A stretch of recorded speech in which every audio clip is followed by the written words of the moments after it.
It's DJ Trouble Kid. We got Marquette Wizard in the building. Marquette Wizard, what we doing, man? What we doing? Hey, we here, man. We here for another episode, man. We got a special guest in the building today, yo.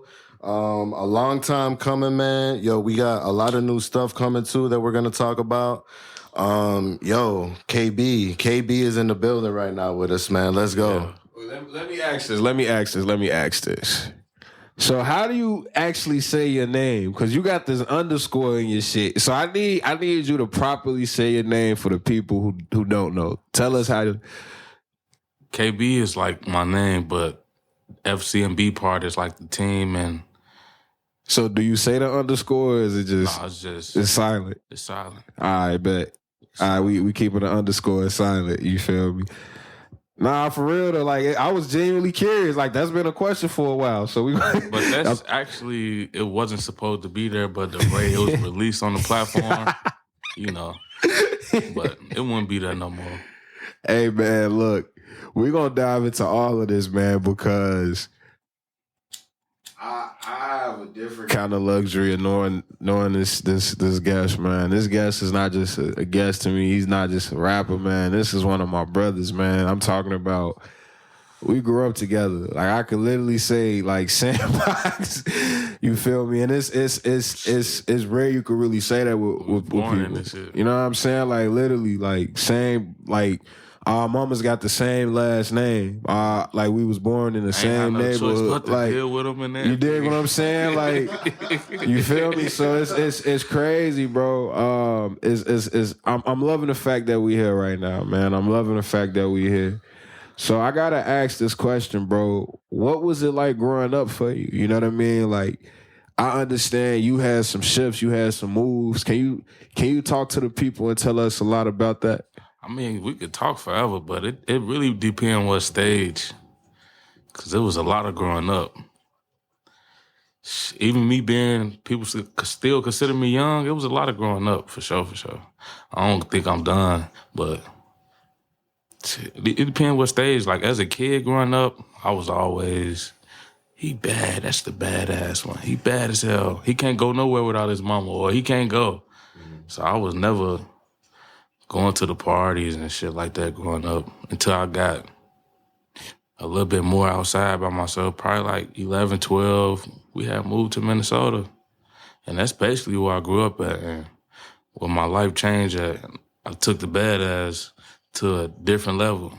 Like, he stepped that shit up, allegedly. Yeah, really, though. I mean, I was a kid still, so it was all like life lessons and shit, so. Can you speak a little bit more on those lessons? Like what is some of the important things that you learn having to go through maybe some of these tough situations? I know being around, like, certain people could cause you to do certain shit, even if you consider yourself a strong person.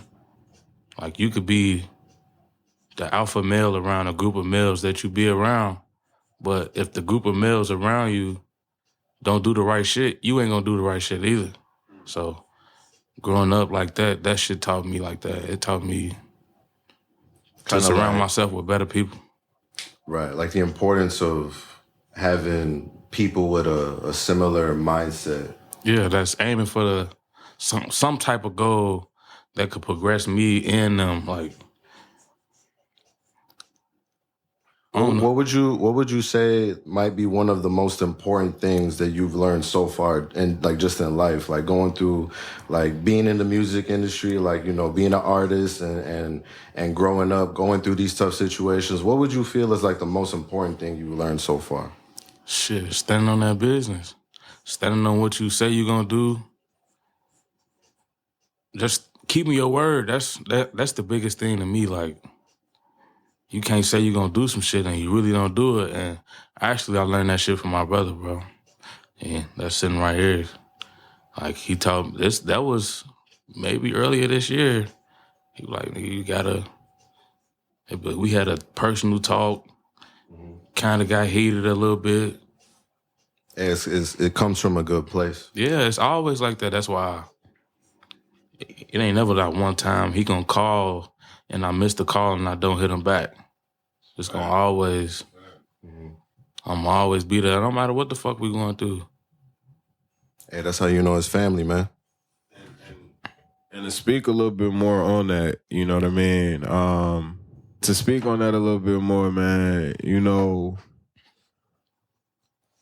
we go through moments of life. You know, we all have our pitfalls, right? And it's so important to understand ownership, to understand accountability, and balance in it all. You know what I'm saying? Like, Yeah. so it's dope to even hear these things. But it just also goes it goes to say too that iron sharpens iron, because none of us here can be who we are without, you know, the next person sitting at the you know what I mean? Like, we all have sharpened each other in our own ways. You know what I mean? Like, what a lot of people don't know about KB is that bro has plugged me with my job. You know, I've been employed for the last 2 years, so to speak. You know what I mean?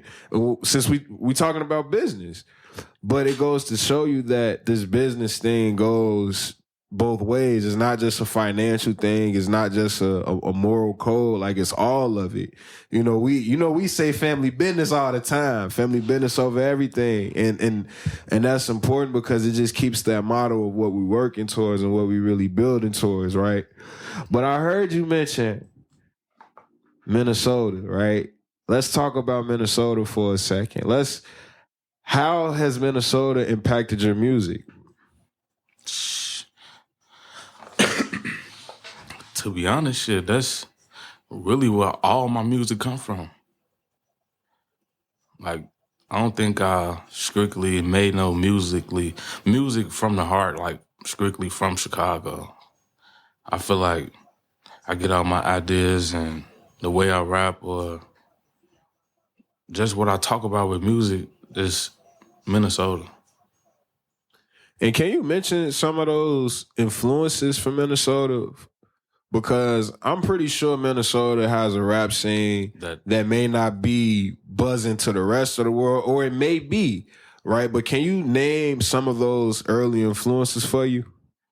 I mean, it was pretty much mainstream that got me rapping. The mainstream rappers. It was pretty much mainstream, and then like I say, who got me rapping? To be honest, it was my brother Hammer that started me off. It wasn't nobody city-wise or locally I could just pull up, unless you want me to do what everybody else do and name all my homies and shit, but That's real. it wasn't really nobody. I was rapping first, if you want to be honest. What would you say has been a continuing motivator? Like, you know, this is how you got your start, but what would you say is something that continues to motivate you now as you're creating? The people around me, like, just getting those random calls, those random ass DMs saying this shit hard, bro. I listen to this shit every day, or people just reciting my songs and shit. They tell me that this shit hard and they know it from word. That shit give me chills, make me tingle and all that shit so bad. That shit push me hard. I'm like, damn, so I can't stop. Like, ain't no way to stop. It's like we too far gone already, man. It's like to turn back, it would be way more effort than we already put in, man. So one thing that I do want to say is what message would you have for someone that's also on the come up like you, who's, you know, also an artist, like just, you know, trying to get their ideas out and trying to present them in a way that's different and refreshing and, you know? I say just keep consistent as much as you could, because life will hit you. And to the point like, damn, you can't make the music. Oh, I got a new baby on the way. I got to get a job. I got to make more money, or whatever the case may be. So just keep creating, because it's only going to get better. That's the only way you're going to get better, if you keep creating. If you stop, then you pause in your craft, then you will never get better. But if you're working on that craft, just like you're working on anything else, or anything else you feel like you got to have it as, if you're working on your craft as much as you do that other thing, like playing a game or anything, going shopping, hanging with friends, sometimes you got to cut shit out, make sacrifices to get you in a better place. Well, let's start by asking this, right? At what point did you know that you wanted to release this project, Loyalty Over Love? I knew that it was time ticking. Like, I had to drop something. I can't just keep dropping videos or audios. I got to give people a project. I feel like the fans and anybody that supported me want more and more from me. And I feel like I was just giving y'all little crumbs. So I released the EP and gave y'all a little project, half a project. That's what I consider it as. But it's definitely something coming. So you were speaking on, your visuals. One question I wanted to ask from that was, how did it feel to get your visuals played on No Jumper? It was cool. I mean, I'm gonna be honest. Like, the shit costs money. I ain't get on there because I was popping. I got on there because I paid for it and I felt like I could reach some more ears, which I did. So that was the whole point of it. That's how I got on No Jumper, to charging a little amount. I paid for it. It's called promotion, but a lot of people don't think you just drop it and blow up. That ain't how it works. So like speaking more on this subject of promotion, right? Like, I feel like a lot of artists these days, like, they'll be like, all right, I got a song that I made. I'm gonna drop it. I'm gonna post it on my story or whatever. I'm gonna post it on every social media I got, and I'm gonna post it the day it comes out and maybe the day after. And then I don't see a lot of people, putting in that time. Like, all right, if you got a single, maybe take a whole month before to be like, all right, I'm gonna figure out a budget. I got to do a budget for promo. I got to do a budget for marketing. I could reach out to people that have a certain amount of following, exactly like what you're basically saying. And like, you drop that little bag so you could get that promo, and like a lot of people don't see that, like, these are kind of the ways that you steadily build your fan base, so Yeah, could you speak a little bit more on that? Yes, it's definitely networking is a big thing. It's because nobody owe you shit. So you feel like you know 1,000 people and you cool with them and they say they're your friend and you post whatever you do. It don't have to be music. It could be clothes, products, anything, hair products. It could be anything. You doing hair. It could be anything. People don't have to support you. So it's like you pay to play. You can pay for a relationship that can bring you more money in. It's like, so I feel like with a relationship, you might be paying a little bit more with your time, not necessarily. It's the same thing, because time is money. Okay, facts. I can't. I gotta agree with that for sure. I feel that. Time is money for sure. Time way more important than money. So when you can't get time back, you would always make another bag. Like, facts. Yeah, okay. That's definitely facts. I rock with that. Well, you spoke on investments, right? What has been the most essential investment thus far in you being a recording artist?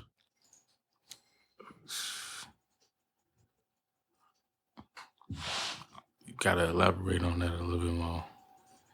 So, what is the one thing you need as an artist? What is the one thing you probably spend the most money on because you need this as an artist?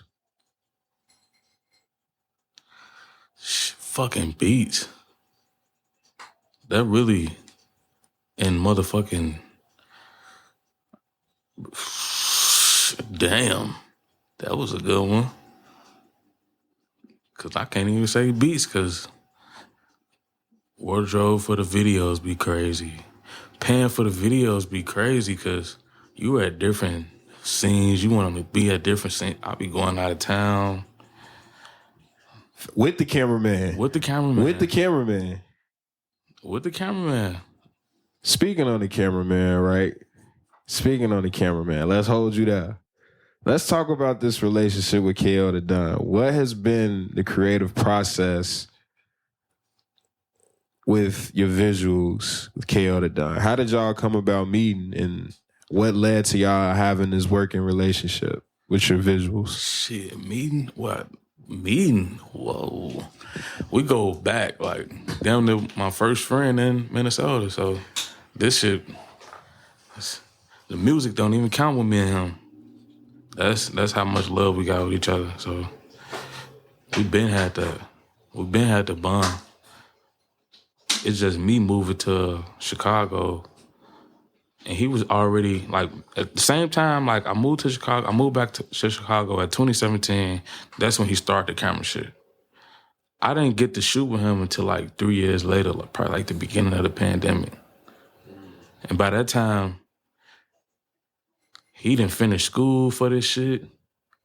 He's so advanced, and I've been rapping 10 years, 10, 12, 15 years already. So the shit was already a click. And which visual was that? Which was the first visual? The first video was a feature for sure. And what was the feature? Detroit Flow. Detroit Flow with Vinny Santana. Shout out Vinny. You know what I mean? Go check that out if y'all haven't already. You know what I mean? It's so crazy. I shot that video, I say 2020 or 2021. I made that song when I was like 16, 17. No bullshit. I'll pull up my email. That's crazy. How old are you now? I'm 26. And that shit went up like it was brand new. That shit was so old to me.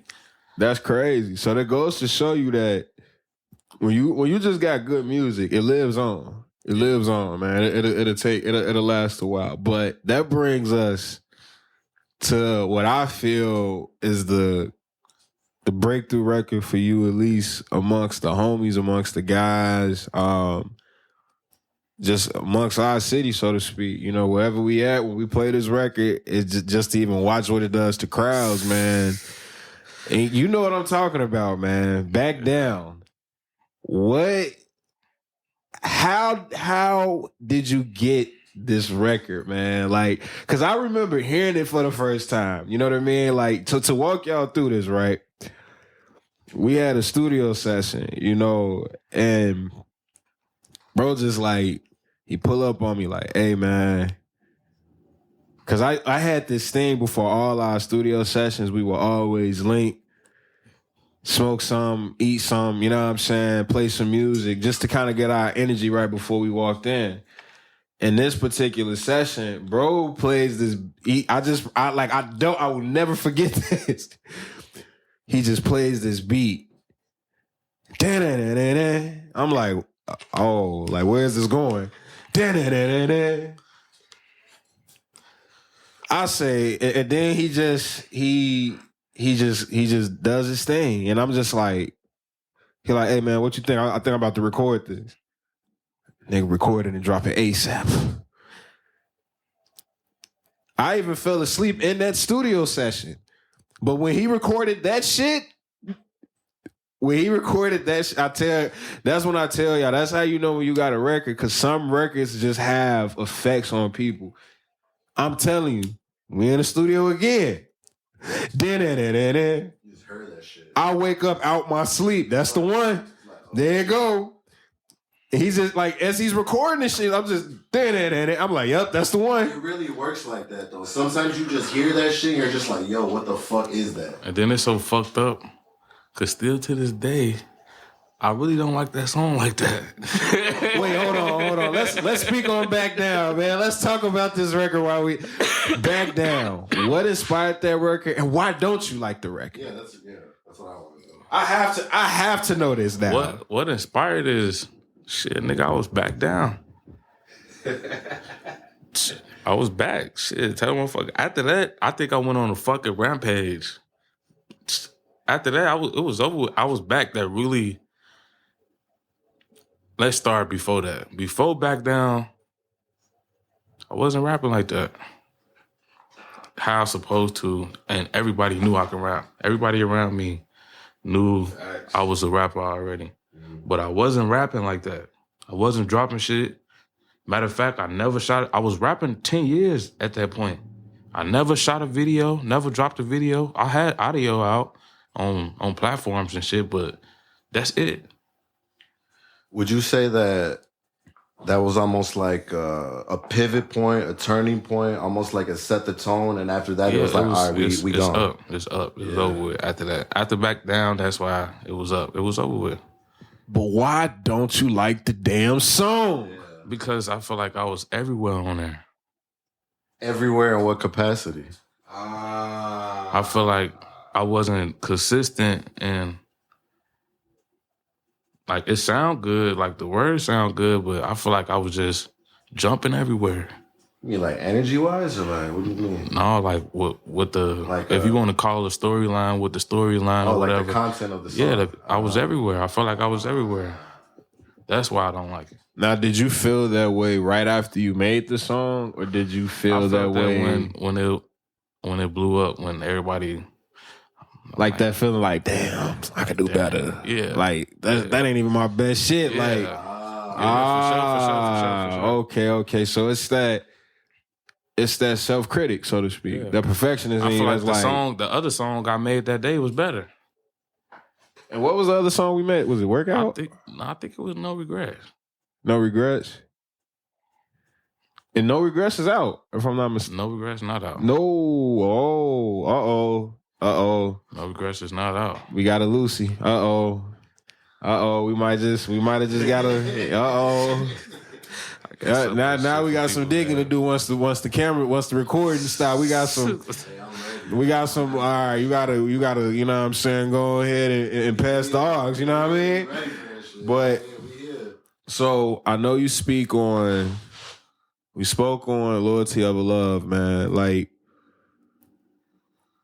how did you feel once your project got out? Like, because we know you talked about this big moment of finally putting out Back Down and feeling like, man, I'm back, but how did it really feel to put out a project after putting out these videos, these visuals? Like, you really had a rollout. You know what I'm saying? You really had a rollout to Loyalty Over Love, man. How did that feel for you to finally have it out? It felt good, but it just made me more hungry. Like, it made me feel like I got to keep feeding them. I can't stop. Keep feeding them. But you got to be... Can't pronounce it like that, but strategic, whatever you want to call it, but strategic. Yeah, you got to be smart about your moves and shit. So, and basically behind each audio, each music video, each project, you got to have this budget behind it. If it's gonna take a monthly budget or 2 months, 3 months, 4 months, because once that budget over, I feel like I'm done with that. I might share it once in a while, but other than that, I probably won't share it unless a fan share it or some shit like that. So when people ask me why I don't still share my shit, it's because the budget was over with. Well, you probably like focus on the next thing already, right? And then, life be happening, like, So speaking on that, what can we expect to see from you next? I know we were talking about No Regrets, and you just dropped this project not too long ago. What can we expect to see from you next? Can we expect to see things other than music from you as well? I definitely plan on getting different pockets, but right now I'm just learning everything. Like, I've been with my homie KD as he doing this acting thing. Been learning from that. I definitely want to get in tune with that shit. I've been getting in tune with a lot of different activities besides music. Like kind of getting your feet wet, like kind of educating yourself on these different things you might want to dive into later. Yeah, definitely like shit I need to learn as a man. I do. A lot of people don't know what I do in life. They think I'm just a rapper. So they try to put you in a box. Yeah. When we gonna get you on that? When we gonna get you on that Twitch, man? We know you be gaming over here, man. For those that don't know, man. Yeah, I game. Bro, man. hey. Bro been a gamer our whole life. We the same age, but bro been gaming our whole... We've been into the same things our whole life. Like, it's crazy. It's like, I game, but I don't game no more. I only play it. That's real. I play it when I got time, but that should be... Oh, I done made a couple songs, or I done did my job, went to the gym, did something productive. I'm bored, ain't got shit to do, I ain't tired, finna play the game. Other than that, that motherfucker is YouTube player or something. I feel that because it's like you can't, like, you only be playing if you have time for that shit, more so like if you've done all the other shit you have to do. Yeah, definitely. It's like that little leisure activity you have at the end of the day type shit. Yeah, definitely having a spouse too. That shit don't be working like that. Yeah, because they be wanting your attention at every. It's only 24 hours shit. If I'm yeah. gone outside the crib, 10 to 12 hours. It's only 12 hours in the crib, and I might sneak the gym in there, so I'm gone again. So, So let me ask you this. Before we wrap this thing on up, right? I know bro had asked you about advice that you would have for somebody in your situation, But if you could go back and give advice to your younger self, your 16-year-old self, what would you go back and tell them? shit, take care of yourself first. Chase your motherfucker dreams. Because if you don't, you're going to be stuck like everybody else and get too old in life, and you got to handle the personal shit before you chase your goals, and then now your goals on the back burner. You got that freedom as a 16-year-old, you got that freedom in life that you ain't got to take care of the big shit in life, and all your proceeds and shit go to whatever you want. That's the biggest advice. Chase your motherfucking goals. Don't let up. Shit, work hard every day. You gonna see 18 and 19 and 21 a different thing. You gonna be living like 30-year-olds. And that's a fact, man, and that's a wrap. FC and BKB, man, we appreciate you, my brother. You know what I'm saying? We thank you for allowing us, man. You welcomed us into your home, man. You know what I mean? Now we about to dive into some unreleased, you know what I mean? Some stuff y'all probably gonna hear, hopefully by the time this thing come out. You feel me? But in the meantime, make sure y'all go stream Loyalty Over Love.